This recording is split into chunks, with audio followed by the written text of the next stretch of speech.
श्री शारदा भवन high school Ardhapur येथे दरवर्षीप्रमाणे याही वर्षी राष्ट्रीय विज्ञान दिनानिमित्त भव्य विज्ञान प्रदर्शनाचे आयोजन करण्यात आले होते आणि हे आयोजन विज्ञान शिक्षक शेख आयस यांनी केले।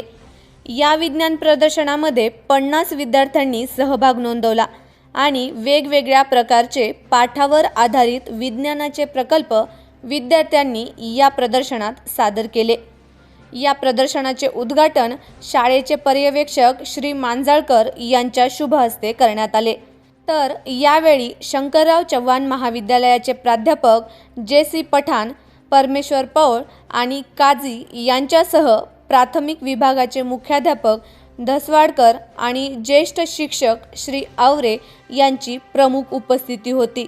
तर या कार्यक्रमाच्या यशस्वीतेसाठी श्री पाटील, वाघमारे, दापकेकर व सौ टिप्परसे यांनी परिश्रम घेतले आणि अशाच विविध उपक्रमांद्वारे विद्यार्थ्यांच्या कलागुणांना वाव मिळावा यासाठी शाळेद्वारे वेळोवेळी प्रयत्न केले जातात।